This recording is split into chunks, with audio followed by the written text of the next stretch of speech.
Hello everyone and welcome to the webinar. I'm Adam Small, Training Manager here at Harbortouch, and today we'll be demonstrating Harbortouch Echo. Before we bring up the software, I want to talk a little bit about the services you'll receive with your Harbortouch Echo system. When you sign up for a Harbortouch Echo station, you'll be getting more than just an app. You'll be getting the sleek, custom-designed Harbortouch Echo hardware, powerful and easy-to-use Harbortouch Echo software, as well as 24/7 support and a full warranty on all of the equipment. Most significantly, the software, hardware, payment services, and support are all handled in-house by Harbortouch, which means that there's just one point of contact for all of your questions. Harbortouch is able to provide these services for free due to its revolutionary business model. Harbortouch provides the support and the payment services, creating an inherent interest in the profitability of your business. Ensuring that the hardware and the software are always fully operational reduces Harbortouch support costs while providing the business with stability and security. And developing new features that improve the business's bottom line provide Harbortouch with incentive to add even more. If your station is having technical difficulties, it's a problem for us just like it is for you. Harbortouch only makes money when you're processing credit cards, so if your station is down, we'll make sure it gets back up and running as quickly as possible. The equipment that you'll receive includes the Harbortouch Echo POS station, which features a 13.3-inch touchscreen display, a durable aluminum casing, dual hinge stand, and the screen can rotate 180 degrees so that customers can sign for their transactions right on the screen. Harbortouch Echo comes with a thermal receipt printer, cash drawer, customer display, and a flexible spill-proof keyboard. A remote printer and a barcode scanner can be added to your order for a small one-time fee. Now we're going to bring up the software and take a look at the feature sets that we have available in Harbortouch Echo. Okay, first we're going to log in with our 4-digit PIN in order to view the system in its most basic and streamlined mode, calculator mode. We'll go ahead and ring in some basic transactions here so you guys can get a feel for how the system's going to work. Though it is pretty simple, pretty straightforward, we would just ring in the transactions using this blue number pad over here on the right. You can see the items populating on the left-hand side on the check. Once we have all the transactions, all the items rang in, we can go ahead and select the green payment button. It's going to take us to our pay screen. We'll indicate this is a cash transaction. And then we'll go ahead and close out of that sale, move on to the next one. When the merchant first receives their Echo station, it's going to default to calculator mode, and some merchants are going to want to keep it just like that. They don't want anything more complex than just this basic interface that we see here. However, most merchants are going to want something a little bit more complex than that. So once they program in a few menu items into that system, it's going to automatically switch over to what we call ECR mode, which we'll go ahead and take a look at here next. Once an item is added to the system, it's going to switch over from calculator mode to ECR mode. ECR mode has item buttons laid out across the screen in order to mimic the layout of a cash register. This allows for more detailed tracking and reporting, since sales can now be tied in with consistent items rather than just open prices. ECR mode retains a persistent calculator in the right-hand corner of the screen there. So not all items need to be programmed into the system for a merchant to start using ECR mode. This mode can easily handle dozens of unique items, as it can display up to 30 items on the screen at any time, and that's in addition to the calculator being on screen as well. It also has the option to hold multiple pages, each with 30 items on there. We also have full control over the display and layout of the buttons in this mode. If we go to Manager and then select Screen Edit Mode, we'll see that we can select a button, change the name, the color, move where it's located on the screen, or remove it entirely. So while ECR mode can handle a lot of merchant environments, eventually some accounts are going to outgrow this mode. They're going to need more buttons for more detailed tracking and reporting, and it's no longer going to be useful for them to have that open calculator at the bottom of the screen. So as a merchant's business operations continue to mature, they can go ahead and switch over to POS mode. POS mode will allow the merchant to easily access hundreds of menu items, as this mode makes use of departments and tags to categorize those items. Each department can hold 21 different menu items per page, and there can be multiple pages of items within a single department.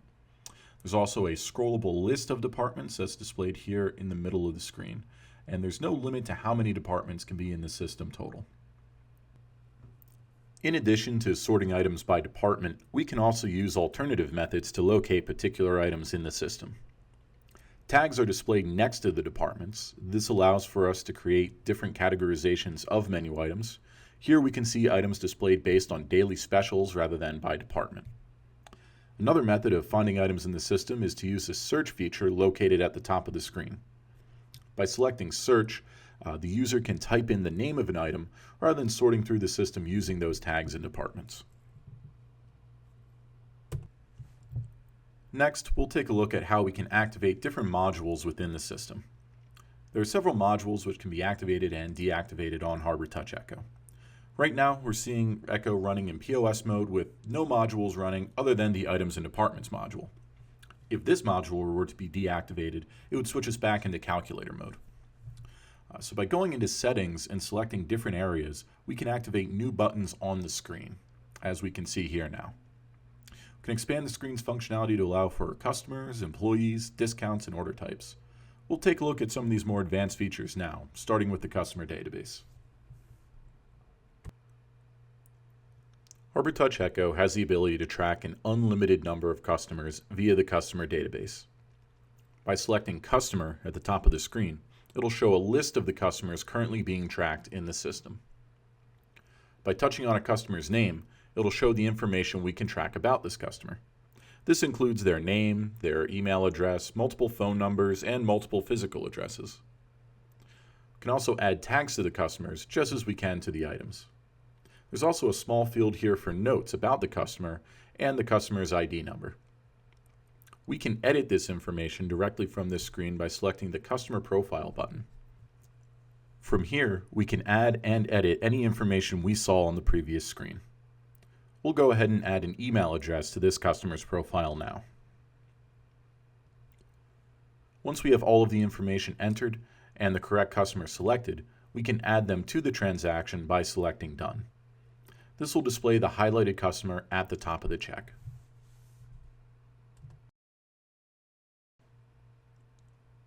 Now we can start ringing in items onto the check. We'll start by ringing in a basic item, such as this Diet Pepsi. A basic item will add itself to the check on the left-hand side of the screen as soon as it's selected. After ringing in an item, we can click on that item to display the Item Options page. Some items will show the Item Options screen automatically if they have a required modifier set. Modifier sets allow the user to further customize a particular order, allowing for a more complex order, such as this turkey club sandwich on wheat bread with tomatoes, onions, and bacon, but no olives. We'll select Done to add this to the check. We'll see that the bacon adds a $1 upcharge to this order. Upcharges and additional pricing can be added to any modifier. We can bring back the Item Options screen if we need to make any additional changes just by selecting and clicking on any item on the check. At the top of the Item Options page, there's also a field for Special Requests. This can be used for any options which are not covered by the modifier sets already attached to the item.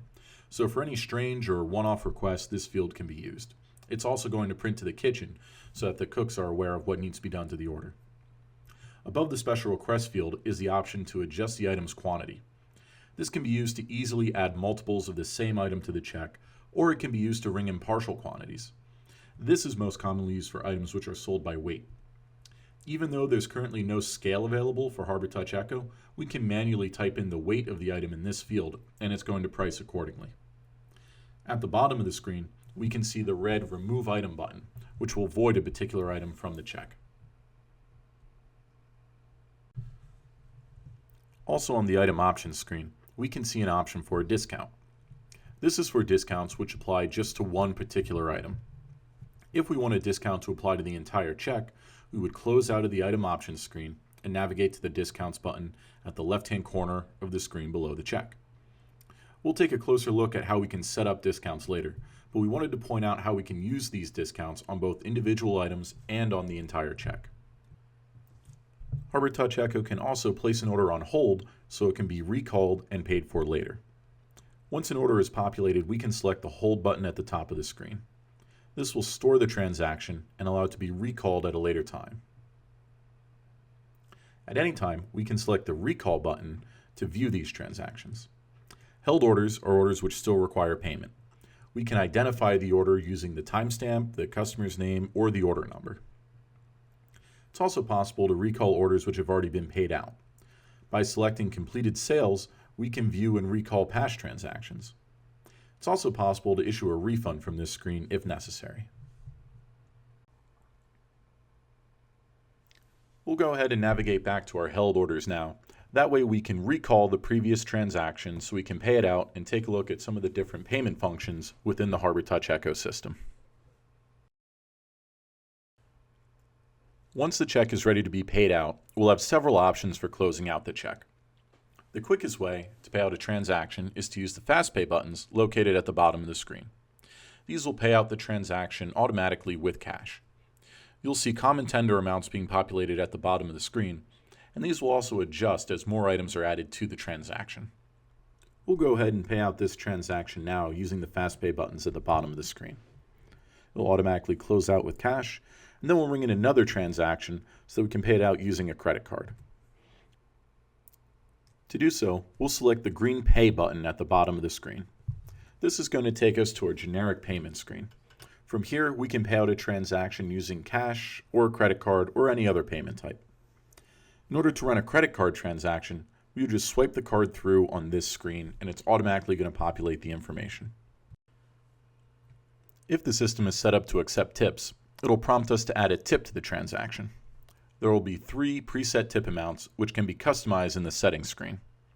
There will also be an option to add a custom tip amount or to proceed without adding any tip at all. At this point, the system can be configured to prompt for the customer to sign on the screen. This feature can be used in conjunction with the 180-degree rotation which is offered on Harbortouch Echo. The merchant would simply need to push the release located below the screen and spin the screen towards the customer so that they can sign for the transaction. If they prefer, this option can be disabled and the customer can still sign on the credit card slip, which prints at the end of the transaction. Once the tip is added and the signature has been captured, we can select the blue Continue button to finalize the transaction. If we need to refund the transaction, we would use the Recall function and navigate to Completed Sales. Here, we would find the transaction which we're looking to refund, highlight it, and select the red Refund button. It'll ask us if we want to refund the whole transaction or just one individual item, and it will then prompt us for a reason as to why the transaction is being refunded. It'll ask us once more to confirm the refund before reversing the sale. If we navigate back to the main screen, we can also see how to issue an open refund. To do so, we would select Manager and then Open Refund. It'll prompt us for the amount of the refund. We'll then select Refund and choose a tender. At this time, open refunds can only be issued in cash. It'll prompt us for a refund reason and then ask us to confirm the refund once more before issuing the money. At this point, we're going to go ahead and log out of the system and then log back in as a regular employee rather than the admin user. By doing so, we're going to take a look at pretty much all the features that we've looked at so far, tying them all together. And we're also going to take a look at one of the largest and one of the newest features on Harbortouch Echo, and that is the employee time clock and labor features. So we'll go ahead and log out now and then log in as a regular employee. The first thing that we'll notice is that now when we log in as an employee, if the user has multiple jobs available to them, it's going to ask them which job that they're going to be working this shift. And if they're not already clocked in, it's going to alert us at the bottom of the screen that it started a shift for that user. So now we're going to bring in a few quick transactions and then proceed to check out our shift report. We're going to bring in just a few basic transactions here. The first one, we'll just ring in a simple item and pay it out with cash. For this next transaction, we're going to pay this one out with a credit card, and we're going to go ahead and use the signature screen and add a tip to that transaction as well.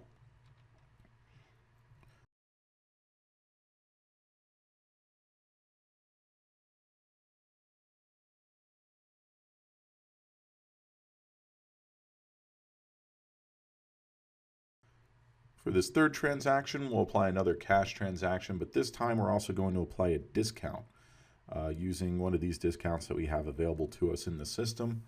We'll then pay that one out as well. All right, And now we'll go ahead and take a look at the shift report for this user.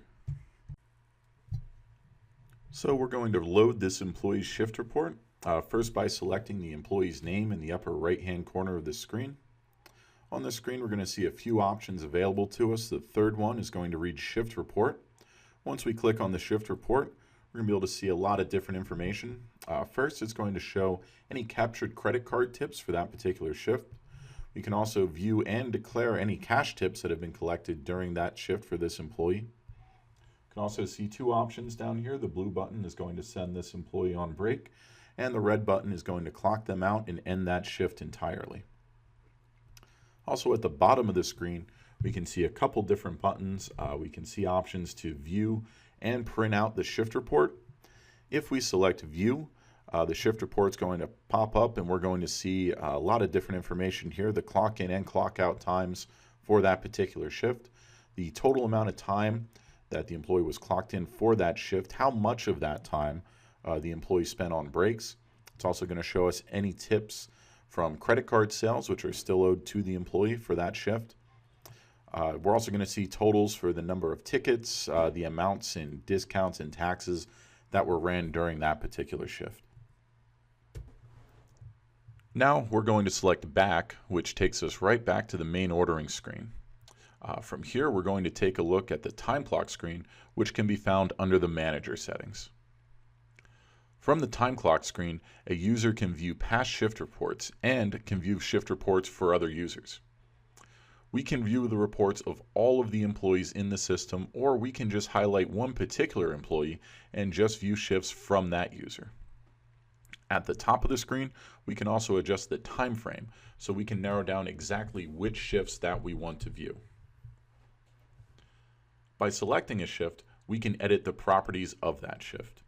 We can adjust the clock in and clock out times, so if a user claims that they arrived early and just forgot to clock in, we can adjust that timestamp, so it'll be reflected on the reporting. We can also change a job which was worked during that shift, how much the employee declared in cash tips. We can view and print the reports from this interface, and we can even delete the shift entirely. Just as we can delete entire shifts, we can also create a new one using the Add Shift button. So if an employee forgets to clock in for an entire day shift, we can add that shift in retroactively. We just need to select the employee, select the Add Shift button. From here, we'll set the clock in time and also when the user clocked out. We'll be sure to record any breaks that they took during that shift. Then once we hit save, that shift is going to be reflected on the time clock screen and in all of the labor reports. So now that we've taken a look at the labor aspects of the system, the time clock feature, and we've taken a look at some of the different reports available in the system, we're going to back out, go to the manager screen, and then select settings. The settings screen is going to allow the merchant to customize the system to meet the needs of their business. All modules can be activated, deactivated, and edited through this interface. The settings screens will only be accessible if the user has management permissions. If the user does not have any management permissions, it'll prompt them for a manager's override PIN before they can access anything within the manager or settings screen. We'll go ahead and take a look at the first category here for general settings. General settings is where the user can set which view, ECR or POS, that they want the system to default to. They can also name the register to make it easier to keep track of different stations. The timeout time is how long the system will remain idle before going to the login screen. There's also a toggle here for accepting tips and for settling the default tip amounts. At the bottom of the screen, we can see when the business day will roll over, how much cash the drawer starts with, and what email address the batch info will be sent to. By selecting taxes, we can configure various tax rates in the system. This also includes the option of hidden taxes, which means that the tax will be rolled into the price of the item rather than being added on later. If we go to the tender screen, we can adjust how various tender types work within the system. We'll now move on and take a look at some options on the hardware settings screen. The hardware settings screen has options for configuring both the local printer and the remote printer. This includes some options for formatting the receipt and setting the font size. Clock settings is where we can set what time zone the system will use. Network settings and support log are only used for technical support and troubleshooting. Next, we'll back out and take a look at receipt settings. Receipt settings gives us further control on how to customize how the receipt works within the system. We can toggle the option to print and email receipts to the customers, and we can also toggle what information appears in the receipts and the kitchen tickets. We'll now move on and take a look at departments and items. Departments and items is where we can create and adjust the structure of the menu in the system. Department setup is where we can create and edit the broadest category on the menu, the departments which hold the individual items. This is usually where the taxes are applied. Item setup is where we configure the core building block of the system, the items themselves. We can set the name of the item, a short name which will appear in ECR mode. We can then choose the style of the button, which department it belongs to, and modifiers or tags that we want associated with the item. We can also set the price of the item along with the cost of the item to the business. Quantity on hand is going to tie in with the inventory tracking, which we'll take a look at in a few moments. We can page over for more item options. Here we can see some custom attributes which can be added to these items. These attributes can be used to track any information which isn't already tracked in the system, such as vendor and shelf life in this instance. We can configure the item to be sold by weight, allowing us to type in the weight of each item each time it's entered. This is also where we would scan in the barcode for the item, allowing it to be rang in using the barcode scanner. Modifier sets are groups of modifiers. We can toggle if this is a required option or if it allows more than one option to be selected. So in this case, adding toppings is an optional set which can be bypassed and many modifiers can be selected, while bread choice is required and only allows one modifier per item. At the bottom of the screen, we can select which modifiers belong to this particular modifier set, and we can set a price which applies to all options within the set. Modifiers are the individual choices which are contained within a modifier set. So a modifier set might be dressings, while the actual modifiers would be ranch, Italian, balsamic, etc. We can set a price and a cost on each modifier in the system. Custom attributes allow us to track information on our items which is not tracked in the system by default. The user can add in any information using this setting so that it can be tracked on each item. For instance, some businesses may want to know the country of origin for their items. Even though this isn't an option in the system by default, we can add it here using a custom attribute. Item tags allow us an alternative way of sorting through items in the system. Here, we can see items being categorized by what day they are on special, and they can display in this way in addition to being displayed by department.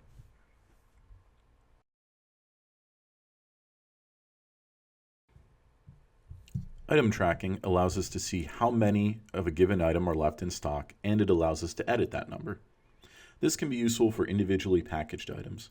However, the system will only be able to track on the item level, so it cannot do ingredient tracking and it cannot tie like items together in any way.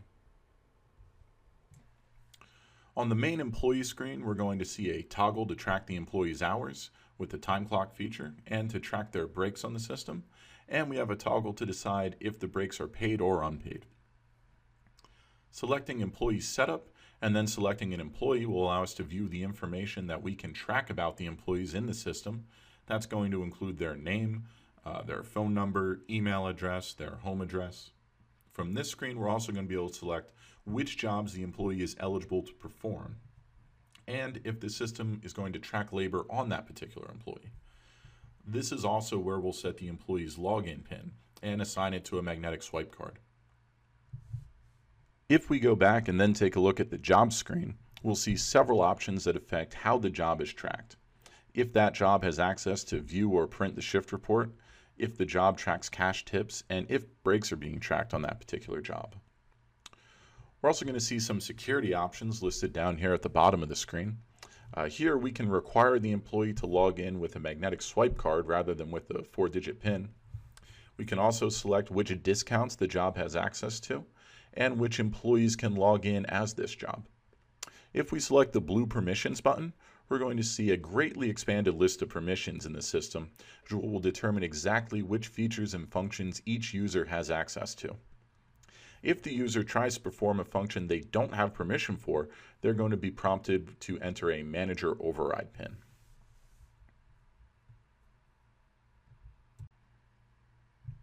Next, we're going to take a look at the discount screen. From here, we can discount the transaction in 3 ways: by taking an amount off, by taking a percentage off, and by setting a new price. We can also determine if the discount will apply automatically or not. We can restrict when the discount can be applied based on which items are selected, which job is being performed, and which customers are on the ticket. There are also options at the bottom which determine when the discount can be applied. We can set which days of the week, a date range, and a specific time of day for when this discount can be applied.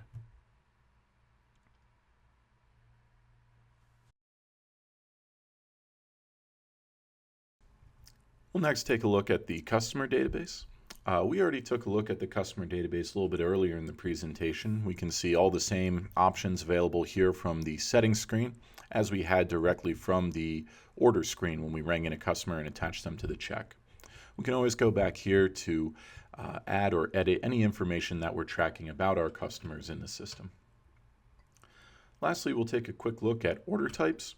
Order types allow us to do a few different things to differentiate how a particular order is going to ring in the system. We can see here we have options for applying a surcharge to an item, whether or not it requires a customer, whether or not it requires an address, whether or not the address will print, and which taxes are applicable to that specific order type. Now we'll take a look at the Harbortouch Echo end of day process. To do so, we'll back out of the settings screen, select Manager, and then select End of Day. From here, we'll see a simple and intuitive end of day screen. We can see all the different registers which are attached to the same MID just by scrolling through them at the top. It's going to let us know how much cash is in the drawer and how much we've done in different payment types throughout the day. At the bottom of the screen, we'll have an Adjust Tips option. By selecting Adjust Tips, we can check, adjust, and finalize all of the tips in the system before closing out for the day. We also have an option to pop open the drawer directly from the end of day screen, and there's a bill calculator which can help us determine the cash totals after counting out the drawer. Selecting X Report will print out a report that summarizes the activity for the day, and this report will also be emailed if we set up the system with an email address under the General Settings page.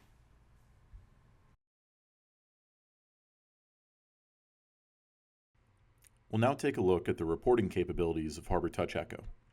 Reporting is an essential part of any point-of-sale system, and Harbortouch Echo has lots of helpful reports available. We don't have time to go through every report available on Harbortouch Echo, but we'll cover a few of the most popular ones now. To view these reports, we'll go back to the main order screen, select Manager, and then select Reports. First, we'll take a look at some of the sales reports, starting with the financial overview. The financial overview provides us with a useful snapshot on how the business is performing.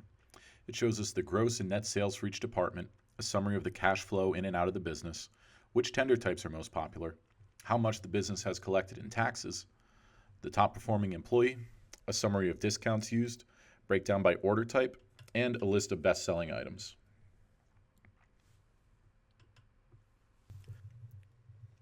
The ticket detail report gives us a breakdown for individual orders. It'll show us a list of all the orders that were ran within the set time frame. At a glance, it's going to tell us the order number, the order type, the name of the customer, the totals, the payment method, and the employee who rang in the sale. But if we want more information about a particular order, we can click on one of these and it's going to show us further details about that particular order. Once we bring up a specific order, it's going to show us the items that were sold, as well as some details about the payment method. Because this one was paid with a credit card, we can see the last 4 digits of the card used and the authorization code.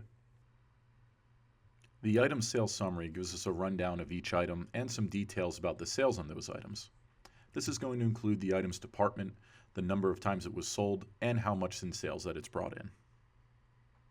We'll now take a look at the sales summary by report. Now this is really several reports all pulled into one. If we select the Filter By button here, we're going to see a number of different ways to display this sales report. We can filter the sales report by item, by department, by order type, by employee, or by customer. So even though this is really one report in the system, it effectively gives us 5 reports because we can pull it from any of those different criteria. We'll now shift gears and take a look at some of the labor reports. First one that we're going to take a look at is going to be sales and labor summary. This is going to show an hour-by-hour breakdown of the sales that occurred within that time frame. The next report here is going to be labor by employee. This is going to show how many shifts the employee worked within their time frame, and it's also going to show their total hours, and it's going to factor in the breaks. Labor by employee by job is a similar report. This one, in addition to the other report, also includes the job title for each user. Keep in mind that a single user can work multiple jobs. The next report we'll take a look at here is going to be employee labor detail. This is going to break down the specific clock in and clock out times for each shift and for each user. The Tax Form 4070 report is also now available. This ties in with the shifts as it's going to report how much in tips the user has captured and declared on these given shifts. All those shifts performed within the selected time frame on this report. We can adjust the time frame that this is going to pull for, and we can also select which user is being displayed by touching on the Filter By section and then selecting the user from the list.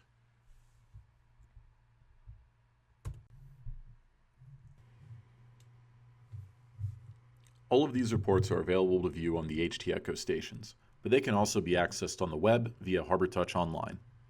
Harbortouch Online allows the business owner to access all of their reports on any system which has a web browser. By navigating to hto.harbortouch.com, a business owner can log in with their username and password in order to view information about their business online. By going to Reports and Statements and then selecting Echo Reports, it will show a list of the reports available. This is the same list of reports that's available on the HT Echo station itself.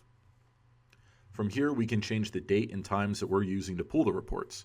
The subscription button will allow the user to have the report automatically emailed to them in regular intervals. We just need to indicate what email address we want the report sent to, how often we want it to send, and the format that we want it sent in. The download button will allow the user to download the report for their records, and print will display a printer-friendly version of the report. Like all Harbortouch merchants, Harbortouch Echo accounts can view their statements and credit card processing data, like batches and deposits, directly from the Harbortouch Online interface. Look for the feature set available on Harbortouch Online to grow as Harbortouch Echo continues to develop. That's going to conclude our demonstration of Harbortouch Echo. Thank you for taking the time to attend. We hope you found it helpful and informative. Again, Harbortouch is offering the Harbortouch Echo point of sale system with no upfront cost. There is a $39 monthly fee and a $79 annual fee with a 3-year service agreement. When you sign up, you'll get a Harbortouch Echo point of sale station loaded with the Harbortouch Echo software and the Harbortouch payment processing services. This also includes 24/7 technical support for your Harbortouch Echo station and a full warranty on all of the equipment. This order comes with a printer, cash drawer, customer display, keyboard. Good luck making your decision, and thank you for considering Harbortouch. Enjoy the rest of your day.